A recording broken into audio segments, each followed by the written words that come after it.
El calor. Vamos a, en el marco de Escuelas Verdes, que suele Nacho siempre introducir, tenemos la oportunidad de recibir a Germán Ausina. Él es gerente operativo de reservas ecológicas de la ciudad de Buenos Aires. Bienvenido, Germán, ¿cómo estás? Buen día, ¿cómo está Santiago? Buen día, chicas. Hola. Gracias por la invitación, ante todo. Tenemos que hablar de la importancia de lo que son las áreas naturales, digamos, las áreas protegidas aquí en la ciudad de Buenos Aires. Antes que nada, ¿qué es un área protegida en este caso? Bueno, a rasgos generales, un área protegida, en este caso áreas de conservación o reservas ecológicas, se caracterizan por tener un valor de flora y fauna nativa, o sea, lo que es vida silvestre, acumulada en espacios, en el caso de la ciudad, en espacios reducidos, ¿sí? La Ciudad Autónoma de Buenos Aires cuenta con 3 grandes reservas, por ahí la más conocida o la más difundida es la Costanera Sur, la Reserva Ecológica Costanera Sur. Después tenemos la Reserva Ecológica del Lago Lugano, en el barrio de Villa Soldati, y la recientemente inaugurada, que es la primera reserva cogestionada entre el gobierno de la ciudad y la Universidad de Buenos Aires, lo que es la Reserva Ecológica Costanera Norte, Ciudad Universitaria, ¿sí? ¿Qué tienen en común estas 3 áreas? Sacando la superficie, porque la Reserva Sur es la más grande con 350 hectáreas, la sigue la de Lugano con 29 hectáreas y por último la Norte con 23. Estas 3 reservas surgen de forma antrópica. ¿Qué quiere decir esto? Surgen con otro fin y con el tiempo se fueron transformando en reservas. En el caso puntual de la Costanera Sur, era un proyecto que arranca a mediados de los años 70, donde el objetivo era ganar tierras al río para seguir avanzando a lo que era la ciudad. Al ser un proyecto extremadamente faraónico, queda trunco y la vegetación y fauna empiezan a colonizar automáticamente el lugar. Y es ahí cuando las primeras ONG, tanto Vida Silvestre, Aves Argentinas, las más de mayor renombre, empiezan a detectar cierta biodiversidad acumulada en muy poco espacio y ahí es cuando empiezan a gestionar, conjuntamente con el gobierno, de crear una ley para proteger ese lugar y que en ese lugar no se pueda hacer otra cosa más que tener una reserva ecológica. Tengo una pregunta desde el desconocimiento. Sí. ¿Nunca hubo nada construido en esa zona? No, porque el proyecto nunca llegó a concluirse. Por ahí en 1930 estoy hablando. Digo, ¿en esa época había algo o siempre fue un territorio? Es ganado al río. En realidad, en esta época que decís vos, directamente no existía. Okay. O sea, pensemos que el Río de la Plata llegaba casi a lo que es la Casa de Gobierno hoy. O sea, claro, toda esa zona era río, estaba la aduana antigua y demás. O sea, que todo esto que tenemos hoy, lo que es Puerto Madero y la Reserva Ecológica, fueron terrenos que se fueron ganando al río. Por eso te digo, esto, para que te des una idea, la Reserva Sur, con fuerza de ley, recién se vota en el año 86. 86. Pensemos que el desarrollo de lo que es Puerto Madero fue fines de los 90, principios del 2000, pero ya la reserva existía como tal. Claro. Y con la Reserva Norte, Costanera Norte, Sí, que vos decías que es un trabajo en conjunto del gobierno de la Ciudad de Buenos Aires con la Universidad de Buenos Aires. Exacto, exacto. También, al igual que la Reserva Sur, surge con un proyecto distinto a este fin, que era también hacer un parque lineal y construir algunos edificios de la Universidad de Buenos Aires que estarían faltando. Sí. Queda trunco también este proyecto y los mismos estudiantes, entendiendo que está justo atrás de lo que es Ciudad Universitaria, ahí tenés el pabellón 2, donde está todo lo que es ciencias exactas. Sí. Los mismos estudiantes empezaron a detectar en el lugar que también que había mucha fauna y flora nativa y que era un lugar de conservación y sobre todo de estudio por cercanía con la facultad. Entonces es ahí que hace un par de años, porque es una de las más nuevitas, a mediados del 2018, se empiezan a firmar los acuerdos para cogestionar el predio de forma conjunta. Desde parte del gobierno de la ciudad se encarga de todo lo que son las obras que están encaminadas hoy en día, que es todo el complejo de sanitarios, centro de interpretación, accesos y todos los planes de contingencia. Y la UBA aportando toda la parte técnica, obviamente teniendo en cuenta que las facultades están a muy poquitos metros. ¿Y la de Lugano? La de ¿Cuál Lugano es es por ahí la de menor difusión, pero la que tuvo la transformación por ahí más grande. Para que se den una idea, en ese lugar funcionaba un basurero. Sí. Y hoy es un área de conservación también. Gente de la zona y distintas ONG empezaron primero a desactivar lo que era el basurero y que se deje de arrojar residuos en esa zona. Y después empezaron a detectar determinadas especies puntuales con un valor ecológico altísimo, como puede ser, que es de hecho el emblema de la Reserva del Lago Lugano, que es la orquídea de talar, que crece solamente en ese sector, digamos, de la ciudad. Germán, ¿cuánto tiempo tarda o tardaría en desarrollarse lo que puede llegar a ser una reserva ecológica para que la consideremos como tal? Bueno, los tiempos son infinitos, digamos, porque el trabajo es diario. Vos tenés que trabajar todos los días para ir mejorando la calidad del terreno, entendiendo que son 3 terrenos que tenían otro fin. En el caso puntual de la Sur se trajeron escombros de otros lugares para ganar el lugar, y todo el tiempo van surgiendo especies que no son nativas, digamos, y el trabajo es constante. O sea que las áreas de conservación necesitan un trabajo constante y sostenido con planes de acción que obviamente se trabajan en conjunto, participan las ONG también, y se estipulan proyectos de acá a 10 años. En el caso de la Norte tenemos el proyecto del Plan de Manejo 2020-2030. O sea, hay todo un proyecto para ir mejorando de a poco todas las áreas de conservación. ¿Y cómo es digamos, la convivencia de alguna manera entre el ciudadano de a pie que ingresa a una reserva ecológica y la fauna que hay allí dentro? Porque, a ver, uno por ahí desde el desconocimiento. Yo fui a la de Puerto Madero y hace mucho tiempo, pero después a las otras dos no, me las debo.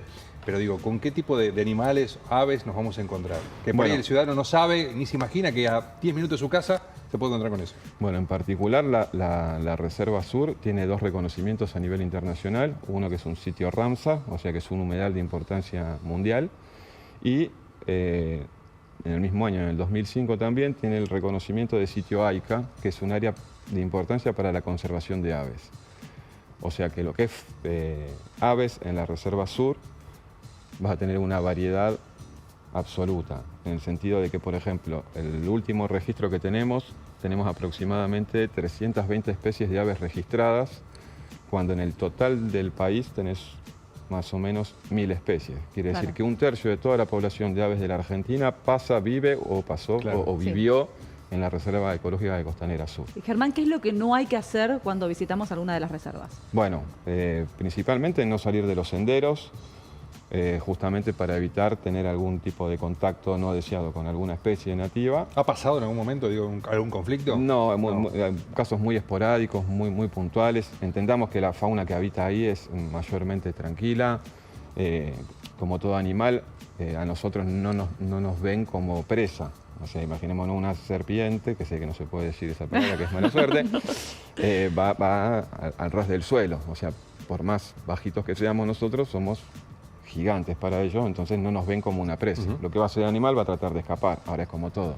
Si lo molestás, lo acorralás, va a tender a defenderse. O sea, no es que te va a agredir porque sí, sino que se está defendiendo de por ahí una acción externa, ¿no? Y después, bueno, tenemos una variedad bastante importante de mamíferos. Tenemos el coipo, que es muy representativo, que es una especie de nutria, por diferenciar la humanidad, que es uno de los roedores más grandes que están en la ciudad de Buenos Aires. Y después tenemos lagartos, anfibios, tortugas de laguna. O sea, hay una variedad bastante importante y también de flora. Nosotros en el registro que tenemos de material genético acumulado, tenemos registradas más de 2000 especies entre plantas y animales. ¿Y las 3 reservas se pueden visitar? ¿Hay visitas guiadas, actividades? Sí, bueno, las visitas guiadas mayormente trabajamos con escuelas verdes y obviamente una de las misiones primarias que tienen las reservas es la parte educativa, ¿no? O sea, la educación ambiental creo que es la pata fundamental para entender cuál es la importancia de estos lugares y sobre todo con la cercanía que tienen con la ciudad. No muchas ciudades del mundo tienen la suerte de tener 3 reservas de estas características dentro del tejido urbano, ¿no? Hay que aprovecharlo. Hay que aprovecharlo. O sea, ¿Sabes qué? Hace un tiempito llegaba mi hija al jardín japonés, en un paseo familiar. Claro, ella quería darle de comer a los pescaditos, viste que allí se comercializa la comida para los peces.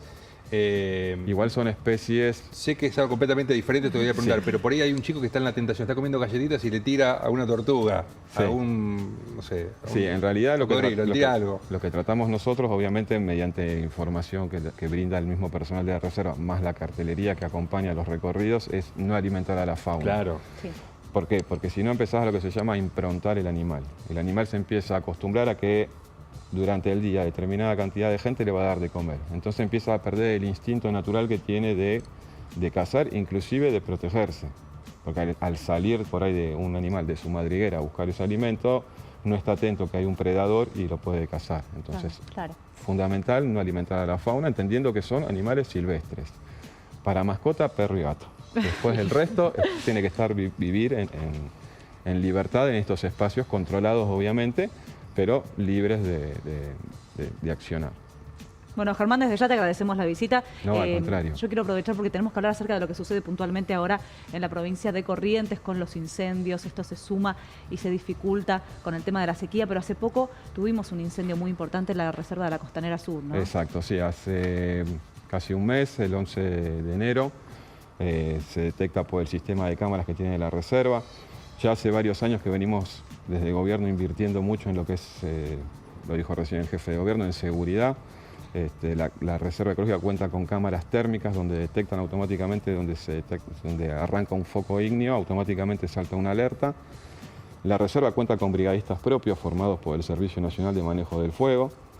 Y bueno, obviamente la ciudad tiene la capacidad de abordar estos... Claro, o sea, es una de las ciudades con mayor cantidad de cuarteles de bomberos a menos de 10 minutos de llegada al lugar del incendio. Lo que sí dificultó mucho, justamente para que la gente entienda por qué estuvo tantos días cerrada la reserva, es justamente esto. Estamos pasando por un periodo de sequía absoluta, estamos atravesando el famoso fenómeno de la Niña, que no solo a la ciudad de Buenos Aires, sino que atraviesa a todo el país. Entonces el combate directo contra el fuego se hizo muy intenso, entendiendo que los incendios forestales trabajan factores que no son manejables. Claro, o sea, todo lo que es viento, humedad, presión, precipitaciones, no los podemos manejar. Y un cambio de viento automáticamente te hace que el fuego vire y todos los bomberos, por una cuestión de protección, tengan que reformular la forma de ataque. Los incendios forestales no se trabaja de noche por un tema de seguridad, lo que se hace es contener, pero no se mandan los brigadistas sobre el fuego, porque sobre todo primero es preservar la vida de las personas, así que el trabajo es arduo, se trabaja mucho a mano, el uso de agua es para situaciones muy puntuales, es un recurso en el caso de las provincias, como en el caso de Corrientes, es un recurso bastante escaso, entonces conseguir puntos de abastecimiento de agua cerca de donde está suscitando el incidente es bastante complejo. Claro, eso es lo que sucede ahora en Corrientes y en otras provincias. Exacto, pero bueno, a nivel país, volvemos a lo mismo, estamos atravesando un fenómeno muy particular y bueno, y que estas situaciones se generen, lamentablemente va a ser común en este periodo. Claro.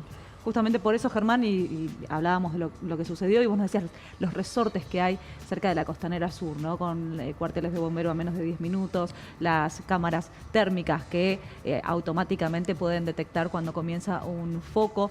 Bueno, esto lo llevamos a lo que sucede en Corrientes puntualmente y entendemos la gravedad y la dificultad que hay también para poder abarcar y controlar los distintos focos. Ahora puntualmente lo que dicen las autoridades es que hay varios focos que están abarcando 14 departamentos, esto sobre todo en la zona de Carambola, están trabajando 30 brigadistas, hay guardaparques nacionales y provinciales, pero también lo que están mencionando es que necesitarían la ayuda de una lluvia muy importante, algo que no está sucediendo no solamente en Corrientes, esta sequía es muy intensa y también venimos hablando de la sequía que está afectando a gran parte del país. Hay que también mencionar lo que sucede con los animales. Me imagino que también en la reserva pasó algo similar. Bueno, aquí los animales también tratando de escaparse de lo que tiene que ver con el peligro cuando llega el fuego cerquita de donde están, la dificultad de salvarse. Muchas veces, lamentablemente, los animales pierden la vida en esta tarea y lo difícil también que es poder controlar los focos donde Corrientes, a lo largo del 2022, ya estos incendios arrasaron más del 12% de la superficie de la provincia. Hay emergencia ahora declarada por el gobierno provincial en relación a estos focos que lamentablemente, como lo decías vos, Germán, van a seguir no solamente en la provincia de Corrientes, afectando nuevamente lo que es la zona del Iberá, sino que esto además se va a ver y se va a sentir en otras provincias. En Chile, estos últimos días estuvimos hablando acerca de los distintos focos y lamentablemente también la pérdida de vidas humanas por la superficie que fue abarcando los incendios en ese país, y es algo que vamos a seguir escuchando, ¿no? Sí, lamentablemente sí. En el caso puntual de Chile se produjo lo que se llama un incendio de interfase, es decir, que cuando pasa, digamos, del campo o de una zona agreste a la ciudad. Lo vemos mucho también cuando hay incendios de volumen en California, ¿no? Que la montaña, la parte del bosque, Sí. las casas están dentro de los bosques y eso se llama incendio de interfase. Y lo que la gente por ahí no entiende es que el fuego a veces camina demasiado rápido y no te da tiempo a escapar. En el caso puntual de la reserva, la mayoría de las especies logran escapar, sobre todo las aves que vuelan. Por ahí los reptiles o los mamíferos les cuesta un poco más, pero en el monitoreo que hicimos después del área afectada, por suerte no hemos encontrado gran cantidad de pérdida de fauna, ¿sí? Germán, para recordarle a la gente que quiera visitar las muy lindas reservas ecológicas que tenemos aquí en la ciudad de Buenos Aires, días, horarios. Bueno, las reservas, la sur está abierta de martes a domingos, de 8 de la mañana a 7 de la tarde ahora en verano. En invierno cierra una horita antes hasta las 6 de la tarde. Y tanto Lugano como la norte también de martes a domingo, de 10 de la mañana a 6 de la tarde. Los lunes está cerrado, es el día que mayormente se hacen los trabajos más grandes de mantenimiento y sobre todo se le da lo que se llama descanso a la fauna, también la fauna tiene que descansar. Y los feriados sí está abierto al público. Y además, Santi, podemos tener un descanso nosotros, porque es una zona donde Obviamente. la temperatura baja, ¿no? En relación a Sí, lo bueno, que sucede con la ciudad. esos son los temas que son interesantes de tratar, por eso trabajamos mucho con escuelas verdes y sobre todo con lo que es educación ambiental, cuál es la importancia primaria que tienen las reservas. Regulan un montón de cosas, entre esos la temperatura, la calidad del aire, la amortiguación de las inundaciones, o sea, cuando crece el Río de la Plata, si no existieran las reservas, tendríamos inundaciones en la ciudad. Reciben mucho caudal de las lluvias, o sea, es una zona muy permeable, también evita las inundaciones en la ciudad. Y bueno, lo que marcabas muy bien, el tema del descenso de la temperatura. ¿Cuántos grados de diferencia puede Mira, haber? nosotros hicimos mediciones con los equipos técnicos, con termómetros, no nos fuimos muy lejos, solo cruzar un par de cuadras y caminar por Puerto Madero y tenés entre 5 y 7 grados de diferencia. Impresionante. O sea, es un filtro, porque nosotros también recibimos lo que es el viento del Río de la Plata, que ya está un poco más fresco, pasa por esta zona de amortiguación, que es bastante importante, y entra a la ciudad. O sea que ahí tenés más o menos esa variación de temperatura. Entendamos también que la ciudad, como cualquier gran urbe, es concreto y asfalto, Sí, ¿no? O sea que sí. refracta automáticamente el calor. Acá son zonas donde el calor es absorbido, ¿no? Por la propia vegetación. Bueno, Germán, muchísimas gracias No, a ustedes por la visita. invitación y los invito a todos a que vengan a conocer cualquiera de las 3 reservas y la verdad la van a pasar muy bien. Gracias. Germán Ausina, nos